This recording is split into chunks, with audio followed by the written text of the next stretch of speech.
You just cleaned for 6 straight hours, and your house still looks like a crime scene from a show that got canceled for being too depressing. You're sitting there sweating, exhausted, contemplating arson as a legitimate cleaning strategy, and wondering if you're cursed. You're not cursed, you're just spectacularly bad at this. I'm about to tell you exactly why your house never feels clean, and I need you to prepare yourself emotionally because some of this is going to sting.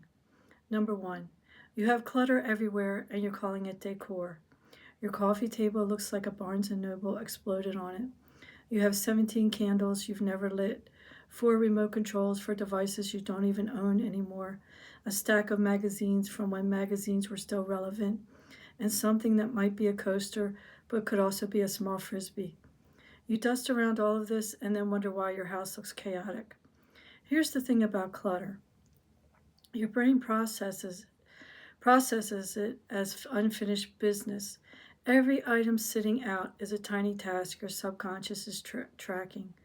Deal with that mail. Put away those shoes. Why is there a random charger on the counter? You could scrub every surface until it's sterile enough for surgery, but if there are 47 objects competing for attention on every horizontal surface, your house looks like a yard sale in purgatory. The fix is brutal. Get rid of half your stuff.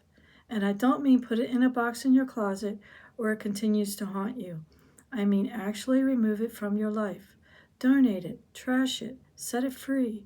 That decorative bowl that's full of random batteries and paper clips? Not decor. That's a junk drawer that's gaslighting you. Your house doesn't feel clean because it looks like a thrift store had a baby with a storage unit. Number two, you're cleaning the wrong things and ignoring the things that actually matter. You've scrubbed your kitchen counter so many times you've probably removed a layer of granite, but your baseboards look like they're growing fur. Your light switches are covered in more fingerprints than a crime scene.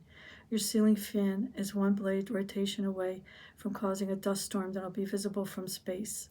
The things you don't think about are the things making your house feel disgusting. Grimy light switches, dirty baseboards, smudged door frames, dusty vents pumping particles into your air. These are the subtle, gross things your brain registers without you consciously noticing. Then you walk around going, something's off. I just can't figure out what, while living in filth you're deliberately ignoring. Once a month, clean the weird stuff nobody thinks about. Wipe down your light switches, clean your baseboards, dust your vents, wipe your door frames. Your house will feel like you hired professionals because you finally clean the things professionals actually clean. But you won't do this because it's boring and you'd rather scrub the same counter for the 800th time. Number three, your house smells like a raccoon's bachelor pad and you have no idea because you've gone completely nose blind. Everyone who visits your house can smell it. Your mail carrier can smell it. Birds flying overhead can smell it. You, blissfully unaware, living in a scent combination that could be weaponized.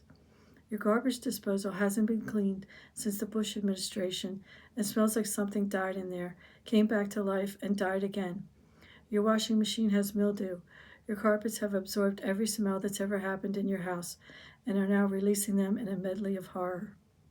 There's something rotting in your fridge that's achieved consciousness. Your bathroom smells like a gym locker room that gave up on life. Here's the brutal truth. If your house smells bad, it doesn't matter how clean it looks.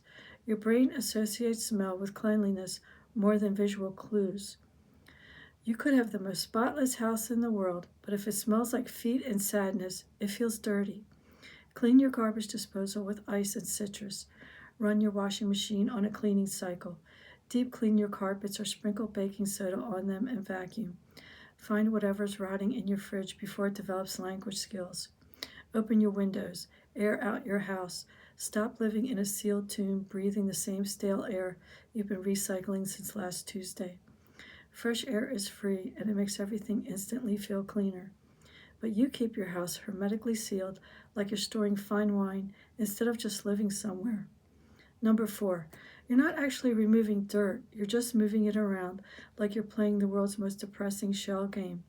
Your mop water looks like swamp sludge, but you're still using it because apparently you think dirty water cleans things. Your sponge is a biohazard that could be studied by scientists. Your vacuum is so full, it's basically just a loud noise machine that you push around for exercise. You're mopping with dirty water, which means you're just painting your floors with filth. You're wiping counters with a sponge that has more bacteria than a public toilet seat. You're vacuuming with a full canister, so you're not picking anything up, just redistributing dust in interesting patterns. Then you finish cleaning, and everything still feels gross because, plot twist, it is still gross. You didn't clean it, you just rearranged the dirt. Use clean water. Change it when it gets disgusting, which is immediately. Replace your sponge more than once per decade. Empty your vacuum before it achieves critical mass.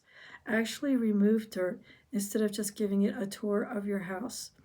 This is cleaning 101, but apparently we're still in remedial lessons. Number 5, your soft surfaces are absolutely revolting and you're pretending they don't exist. Your couch cushions are full of dead skin cells, dust mites, pet hair, crumbs from snacks you ate in 2019, and probably some loose change. Your curtains haven't been washed since you moved in and are basically just decorative dust collectors. Your rugs are a biological experiment. Your throw blankets could walk on their own. You focus on hard surfaces because they're easy, wipe and done. But soft surfaces hold on to everything: dust, odors, allergens, evidence of every meal you've eaten on your couch, DNA from everyone who's ever sat there. You can clean every hard surface in your house and it'll still feel gross because your couch smells like a locker room and your curtains are visibly dusty. Vacuum your upholstery. Actually wash your curtains. Yes, they come down. Yes, most of them are washable. Deep clean your rugs, not just vacuum them weekly. Wash your throw blankets more than once a year. These surfaces are making your house feel dirty even when everything else is clean. But you're going to ignore this advice and keep sitting on your petri dish of a couch, wondering why your living room feels gross. Number 6, you clean in these massive, exhausting binges and then do nothing for 2 weeks. You're not maintaining, you're having a cleaning crisis, dealing with it through sheer panic and elbow grease, feeling proud for exactly 45 minutes, and then letting everything slide back into chaos. By the time you clean again, things are so disgusting that even after cleaning, they still feel kind of gross. This is why your house never feels clean. You're on a boom and bust cycle: crisis cleaning, 2 weeks of neglect, crisis cleaning, 2 weeks of neglect. Meanwhile, people with clean houses do a little bit every day. They wipe the counter after cooking. They squeegee the shower after using it. They do 5-minute maintenance tasks that prevent the catastrophic buildup that makes you want to fake your own death and start over. Do something small every single day, just 5 minutes. Wipe down the bathroom sink, sweep the kitchen, put away the mail. Do tiny tasks that prevent the accumulation of filth that eventually breaks your spirit. Your house will always feel cleaner because it will actually always be cleaner. But this requires consistency, and you're more of a wait until it's a crisis and then have a breakdown person. Number 7, your windows are so dirty they're basically just decorative walls at this point. You're filtering all natural light through layers of grime, water spots, fingerprints, and what I can only assume is the residue of broken dreams. Even on sunny days, your house has the ambiance of a funeral home. Clean windows transform a space. Dirty windows make everything look depressing and dingy. The light coming through dirty windows is sad light. It's filtered through so much crud that it arrives in your house already defeated. Your whole house looks dimmer, grayer, more depressing than it should because your windows are basically opaque. Clean your windows inside and out. Use proper technique so you don't just smear the dirt around. Let actual sunlight into your house instead of this muted, filtered sadness you're currently experiencing. Your house will feel dramatically cleaner just from having clean windows.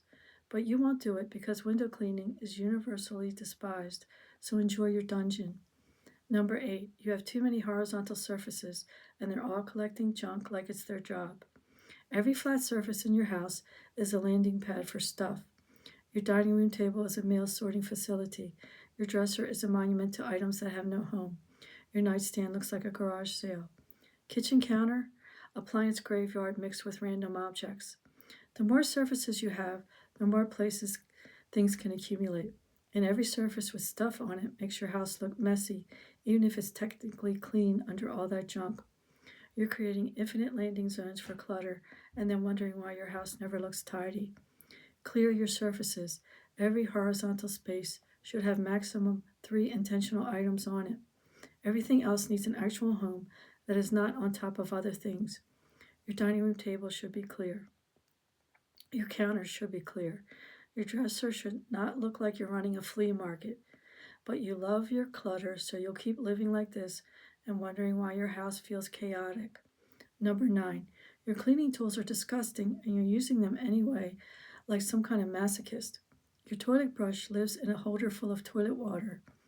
Your dish sponge smells like death. Your mop head has never been washed. Your duster is just spreading dust around, not collecting it. You're cleaning with dirty tools and shocked that things don't feel clean. This is like trying to dry yourself with a wet towel and wondering why you're still damp. Clean tools do clean work. Dirty tools do dirty work, disguised as cleaning. Rinse your toilet brush in clean water and let it dry before storing it. Replace your sponge weekly. Wash your mop head. Clean your cleaning tools or they become the problem instead of the solution. But you're going to keep using that sponge from last month that could be classified as a biological weapon. You're going to keep mopping with a mop head that's actively making your floors dirtier. And you're going to keep wondering why your house doesn't feel clean.